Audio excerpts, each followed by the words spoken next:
Welcome to Pull the Pin Already, a place where average veterans come to share their opinions about the world we live in. We can't guarantee you're going to like our opinions. But we promise you, we'll give them to you anyway.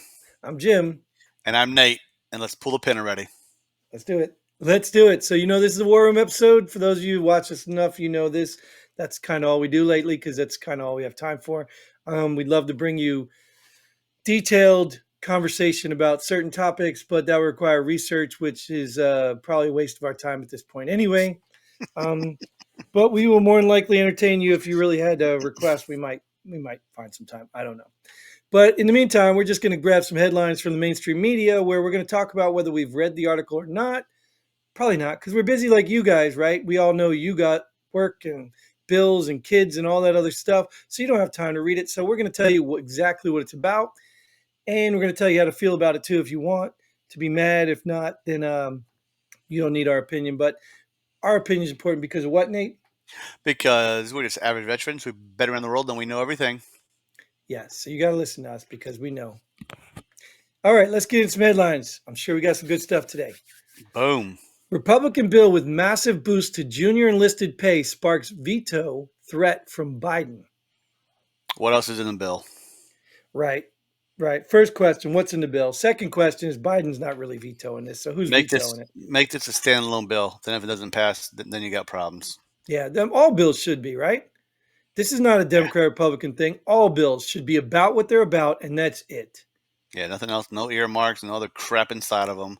And when you have a bill that's 87 pages long, it's right. out of here. And when there's a compromise, even if you say, let's say the bill includes something about restructuring rank that they don't like or something like that or whatever, or not targeting people because of their Trump affiliations or whatever, even if it's got something they don't agree with, take it out, get this passed, and then pass another bill. You know what I mean? Make another bill specific to whatever they pulled out. I don't understand why these guys would be so complicated. It's bad enough they need to pass 500 bills a year just to make sure their job security's there.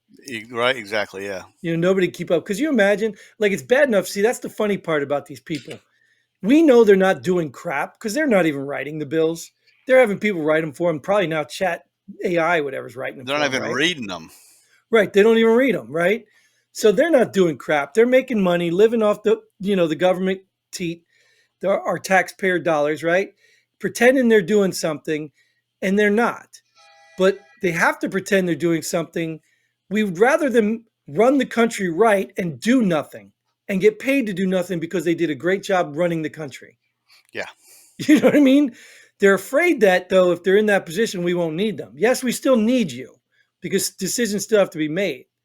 Maybe we need a different approach. Maybe, I don't know, like, maybe it shouldn't be salary based. Maybe it should be like an additional duty. I saw some Joe, I don't know what his MLS was, what he was doing, but he said salary should be based on job. Like the HR person shouldn't get paid the same thing as a tanker. Sure. In the military, yeah, sure. Yeah. That makes sense. And you know what that'll stop? I mean, they try the combat pay and all that stuff for people going doing war, but that'll stop people from going in and, just doing, what they want to avoid combat or promoting their buddies. But then again, HR, I mean, you think those jobs might make more. Or would I they? just use it as an example. I'm not saying that you pay less or more than the tanker. I'm just saying those two should be paid the same. Right, but, right. But of course, they should be paid more. I'm HR. Of course, they should be paid more. Yeah, no. But yeah, I get what you're saying. And but my thought was that if these people are not sitting in a job doing work all day long, because look, I belong to a commission in my local town. I don't get paid. I volunteer, which is why I don't have a lot of time for all this stuff. I don't get paid for that. But I'm literally taking my time to support the town, the community. And all these people complain about, oh, the CEO makes this much and his employees only make this much. That's ridiculous. Well, look at a 4-star general. Look at a private.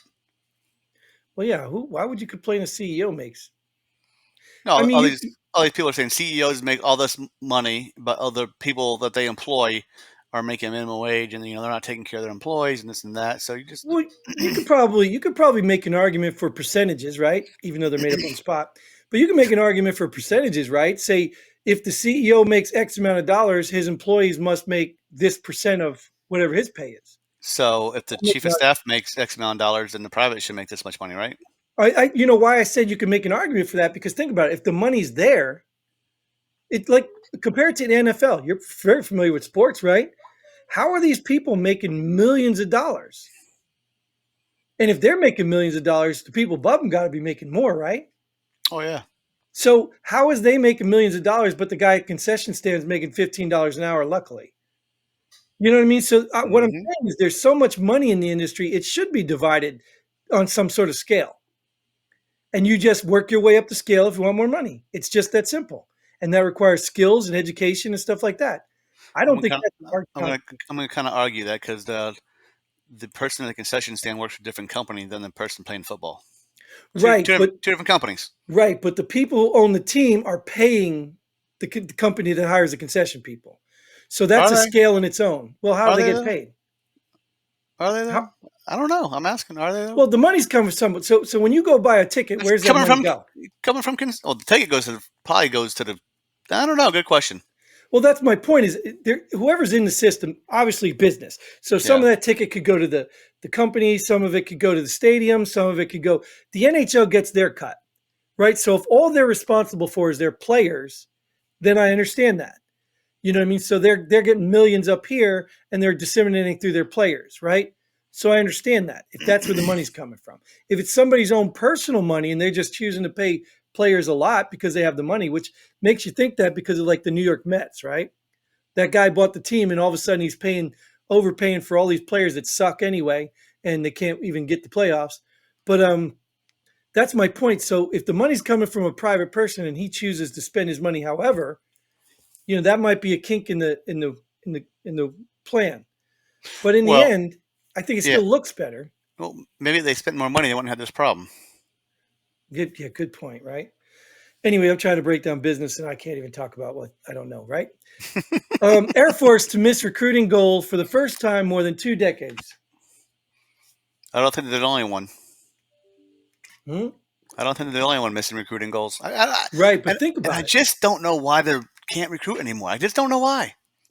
Right, because all you MAGA folks who usually join the I military to just defend your don't know. country I suck. don't know why. Oh. Oh, you think it's money? Well, I mean, I think people did it for Part of it. less money Part of it. before. Oh yeah. But I'm just saying, this is the problem right here. Government. Government's the problem. Yeah, yeah. Yeah. And you know why this scares me? Because think about it. How hard is it to get in the Air Force? Right? Air Force didn't come. You didn't get to go walk in the Air Force recruiting station and say, I want to join the Air Force. Uh-uh. You had to have certain criteria, right?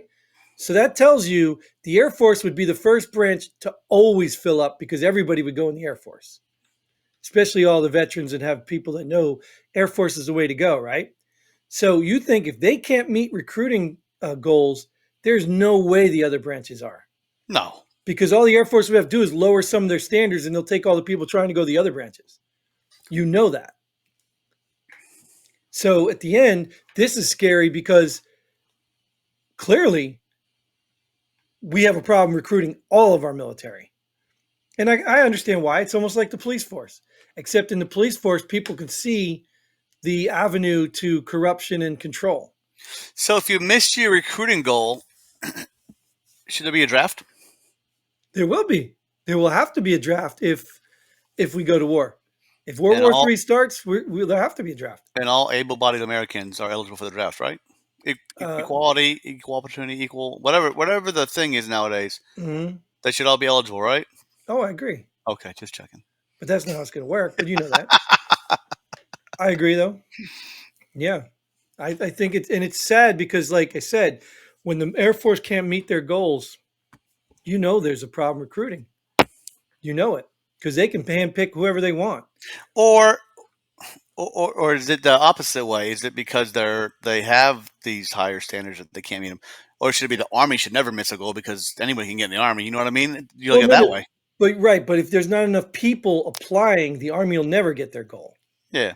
If there's 10 people that go to the Army, 10 go to the Marines, 10 go to the Air Force, 10 go to the Navy will take all 40 because all of them want to go to the Navy or the Navy, the Air Force could take all 40, right? Because the Air Force is the branch to be. Let's be real. Unless you want to go out and just kill people or whatever your desire is, the Air Force is the way to go. I mean, we pick on them all the time, or I pick on them all the time, but they're a job, dude. It's not it's not a military branch in the sense of military. There's a few people in the Air Force, yes, pilots that go into combat zones and risk their lives. There's engineers. There's people that do go, but for the most part, the general population of the Air Force is support. They're not going into combat. They're not risking their lives. They're not, you know what I mean? So that's a place to be where if you want to serve and say, I'm a veteran, which is why, like, when you get that, you remember we tried to do the Vivek thing with the Breakfast Club? That lady, I think she's an Air Force veteran. Now, don't get me wrong. I'm not going to say they're stupid, but I don't give Air Force veterans the weight I would a Marine veteran. I mean, you know what I mean? Like, those people have been So, in there. but you're just assuming that Air Force veteran could have been the same job as that Marine veteran. Well, So you say that, but the Marine jobs and Air Force jobs are different. You know they that, all, right? I'm gonna say they probably all have the exact same admin jobs. So Oh, admin, right? Admin, you're right? just Sure. assuming because he's a Yes, Marine vet with his hat on, standing next to an Air Force vet with his hat yes, on, yes. that you give more to their Marine. Of But they course. probably did this. They could have done the exact same job in a different branch. But the chances of an Air Force person being on the front line is very small. The odds of a Marine being on the front line is much greater because most of their jobs are that. Most of their jobs are not sitting back in HR because there's only so many HR positions in the Marine Corps. There's more combat positions in the Marine Corps. Sure. Sure. You don't believe that? Moving on. Dude, have you ever worked with these branches? Yes. All right, 9 Georgia congressional members want answers about shortage of cancer drugs. About the shortage of them being available, or about the shortage of them existing. You know what I mean? All I can tell you is I bet you there's a whole bunch of COVID vaccines. They just got new ones coming out this week. The job of pharmaceuticals is not to cure you, because then they will lose money. Mm-hmm. It's to keep you coming back. Right.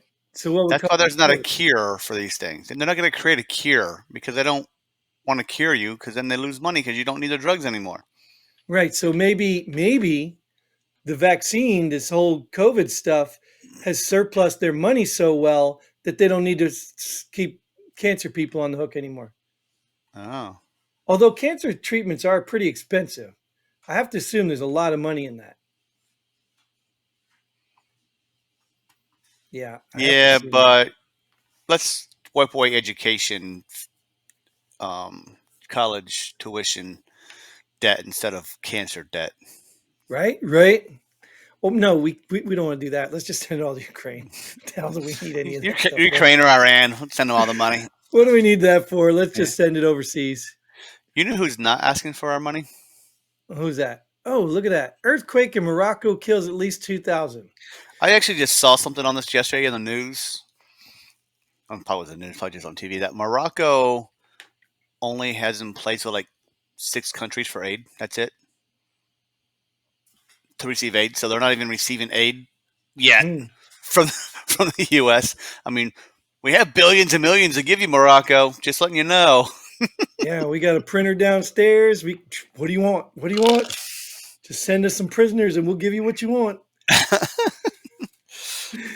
It's just, But but what I thought I didn't know why would is Morocco a country that's not friendly with the U.S. or I don't know. I don't know the history of Morocco. I have Yeah. no clue. I couldn't even probably show you on a map where Morocco was.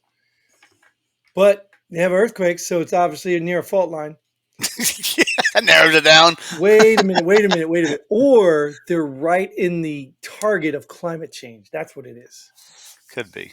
Yeah, it's climate change. It's definitely climate change. You know it is, right? So that's why they're going to get aid because we send them a whole bunch of money and they'll change the climate and never have an earthquake again. That's what they're going to do. That's how it That works. sounds like a good plan. So I'd we do it. need a bunch of billions more. So taxpayers get to work, stop slacking, work your ass off so you can pay 80% of your check to Morocco so they can change the climate. Because Ukraine's going to be, I mean, they're going to have so much money, they're not going to know what to do with it. So Morocco, we're going to support Morocco. Can we change our flag? Can we put the Morocco flag up? Can we do that? Jesus. Look, man, look, I'm empathetic. 2,000 people to an earthquake. I mean, that's crazy. That's, we've had that. I think here in the States, we've had, I don't know, to that magnitude. I don't really care about the numbers, but that's pretty severe. 2,000 people is a lot. I mean, but what happened in Hawaii was crazy. But that's not a conspiracy theory. Hawaii, Morocco is not conspiracy theory. Right. It was like a 6.8 magnitude earthquake or something like that. Something big, yeah. So it was a big earthquake. Yeah. I mean, so I have empathy for these people. I mean, at some point you wonder too, you live there. I mean, like you live right on the water. So if hurricanes come in, we don't want you to die. Well, if But our former presidents can live in the water with climate change, so can I. yeah, but he's probably got bunkers and waterproof housing and all that stuff. You don't. You don't know what I have. Well, that's probably true. Yeah. I But I know. don't You have do any work. of that. You do work for the government, But I don't have any of that. so you are getting my tax dollars. I'm getting my tax dollars. Yeah, mine too. I get taxed to go right back into my salary. I pay my own salary. I'm working for free, essentially, Yeah, exactly. if you think about it. Why do you do that? I don't know, 'cause I love my country. All right. We appreciate you for that too.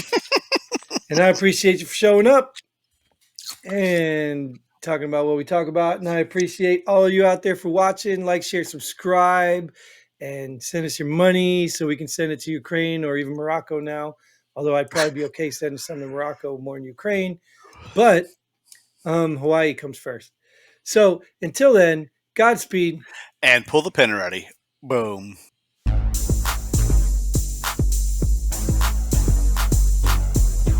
Thanks for joining us here at Pull the Pin Already. We hope you had as much fun as we did. If you like what we do, go ahead and hit that like button and share this video with a friend.